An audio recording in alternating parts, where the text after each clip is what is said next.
Hi friends, welcome to Harivillu vlogs. ఈరోజు mushroom gravy curry ఎలా చేయాలో నేను చూపెడతాను. ఇది నేను ఒక 2 ప్యాకెట్స్ అంటే 400 గ్రామ్స్ వరకు తీసుకున్నా.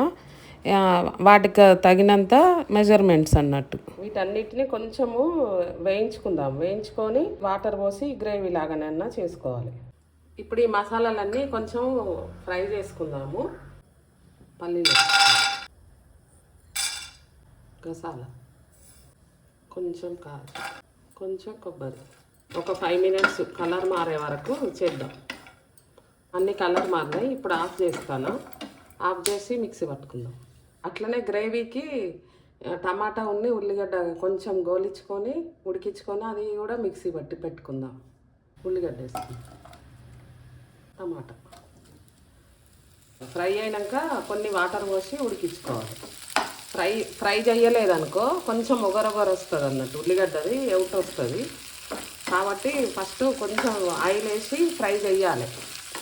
చేసినాక అప్పుడు వాటర్ పోసి మెత్తగా ఉడికియాలి. ఆ తర్వాత గ్రైండర్ పట్టుకోవాలి. చూడండి ఫ్రై అయినాయి. ఇప్పుడు చూడండి ఇవి ఉడికినాయి. ఇప్పుడు ఆఫ్ చేస్తాను. ఇప్పుడు ఇది చల్లారింది. ఇక ఇవి ఇప్పుడు ఇంతకుముందు ఫ్రై చేసుకున్నాం కదా, అవన్నీ వేసుకుందాము. అట్లనే ఇప్పుడు ఇంతకుముందు బాయిల్ చేసుకున్న టమాటా ఉల్లిగడ్డ కూడా అది కూడా వేసుకుందాం. ఉప్పు కారము వేసి గ్రైండ్ చేసుకొని పక్కకు పెట్టుకుందాం. కొంచెం అంటే పట్టిన కాడికి వేసుకోవాలి. కారం కూడా వేద్దాం. ఇప్పుడు ఇట్లా మెత్తగా పట్టుకోవాలి గ్రేవీ కర్రీకి. ఇప్పుడు ఇవన్నీ పోపు వేసుకొని చేసుకుందాం. ఆ పల్లి నూనె వేసుకుంటే బాగుంటుంది. నేనైతే పల్లి నూనె వాడతాను. ఫస్ట్ పచ్చిమిర్చి వేద్దాము. ఆనియన్ వేద్దాం. ఒక 4 లవంగాలు, ఒక 2 ఇలాచీలు వేస్తాను. కొంచెం పసుపు, కొన్ని ఆవాలు, కొన్ని ధనియాలు. ఇప్పుడు అల్లం వేద్దాం. తర్వాత కరివేపాకు. మంచి వాసన వస్తుంది. ఇప్పుడు మష్రూమ్ వేద్దాము. వేసి ఒక 2 మినిట్స్ 5 మినిట్స్ ఫ్రై అయినాక చూడండి.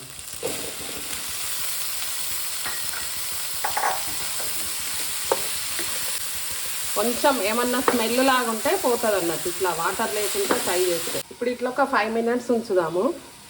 అప్పటి వరకు అవి కొంచెము మంచిగా మగ్గినట్టు చూద్దాం. ఒక 5 మినిట్స్ అయింది. మాకు వాటర్ వచ్చిందా లేదా చూడండి. ఉడుకుతాయి. ఇప్పుడు సాల్ట్ వేద్దాం.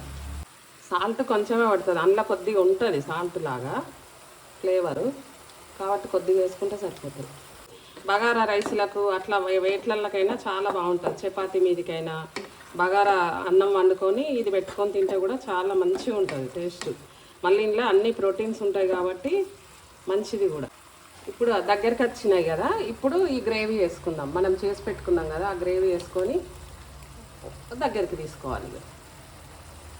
ఇప్పుడు చూడండి ఇది ఇప్పుడు మొత్తం వేసుకున్నాం కదా, మంచిగా కలబెట్టుకొని కొద్దిగా వాటర్ పోసి ఉడికిద్దాం.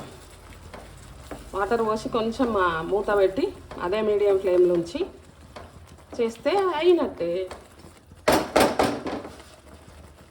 ఇప్పుడు వాటర్ పోయాలి, ఎందుకంటే అది మంచిగా ఉడకాలి కదా, మష్రూమ్కి పట్టాలి కదా. అందుకోసం కొంచెం వాటర్ పోసి ఆయిల్ తేలేంత వరకు ఉడికిద్దాం. పెట్టి ఒక 10 మినిట్స్ ఆగుదాం. ఇప్పుడు చూద్దామా ఎట్లున్నదా కర్రీ. చూడండి మంచిగా ఉడుకుతాను. ఇప్పుడు ఇట్లా చుట్టూ వచ్చింది కదా, ఇప్పుడు ఆయిల్ తేలాలి కొద్దిగా.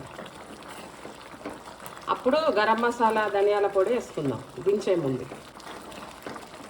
ఇంత కలర్ఫుల్గా ఉన్నదో చూడండి. దగ్గరికి వచ్చింది.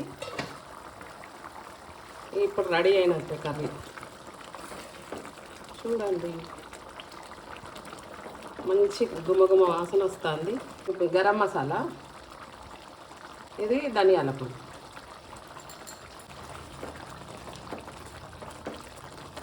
మూత పెట్టుకున్నాం కదా, ఒక 5 మినిట్స్ తర్వాత ఆఫ్ చేసుకుంటే అయిపోతుంది. చూడండి రెడీ అయింది మష్రూమ్ కర్రీ. ఇలాంటి వీడియోస్ కావాలి అంటే మా హరివిల్లు ఛానల్ని లైక్ చేయండి, షేర్ చేయండి, సబ్స్క్రైబ్ చేయండి. Bye friends.